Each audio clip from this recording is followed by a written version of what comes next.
call to the honourable member for Warringah. To the Prime Minister.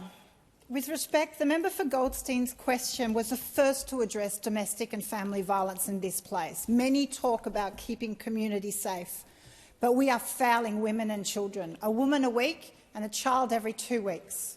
And yet we talk of keeping communities safe. Both sides of parliament came together to pass urgent legislation following the High Court's decision. Where is the urgency, the national emergency, when it comes to women and children? With respect, 10 years is not good enough.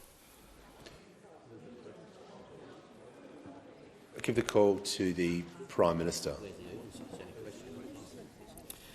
I thank the member for Warringah for her question. My government came to office with a clear commitment to increase funding, including for community service workers dealing with violence against women and children. I announced it at Queanbeyan with the now member for Eden-Monaro. I'm not sure if the fine minister was the member at the time, and with the shadow minister Linda Burney. We announced the most significant expansion, and we put the money in the budget. And now there are people working to protect women and children from domestic violence because of that. One of the first pieces of legislation that we introduced in this parliament was for 10 days paid domestic and family violence leave. One of the very first, now in place as a result of my government's actions.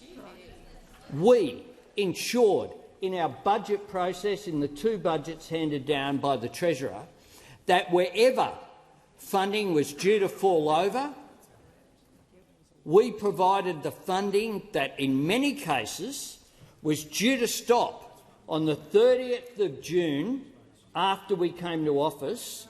We went through it line by line, including in places like— Order. The Prime Minister will pause.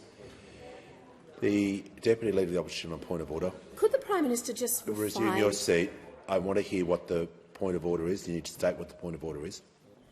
A point of order on relevance, Mr Speaker. Could the Prime Minister refine his tone given the subject matter we are discussing? Resume your seat. That is not a point of order.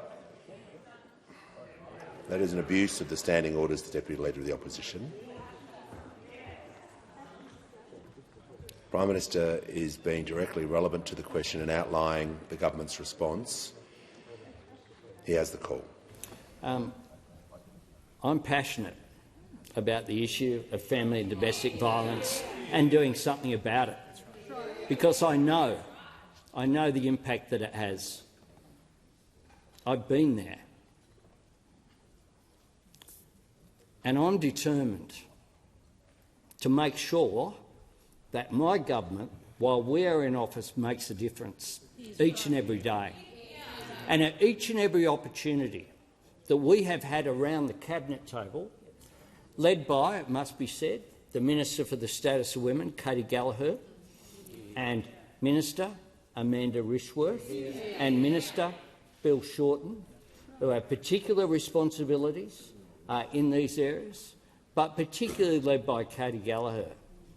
She is, if there has been a stronger advocate for women ever elected to either chamber in this place, I have not seen them. That's right. And so we will continue to do what we can, and I would hope that we do so in a way reflected by the Leader of the Opposition's last comments in response to the question that I received, in a bipartisan way.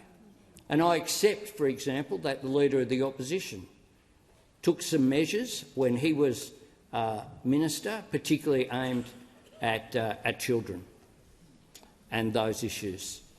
And these issues certainly should remain bipartisan.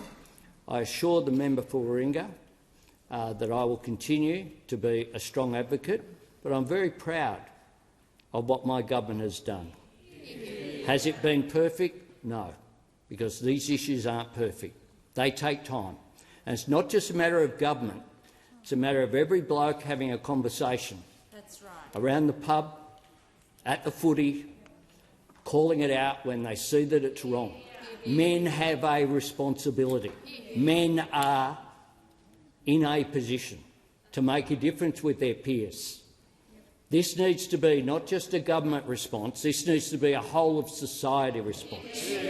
And that is what I am committed to as a matter of urgency.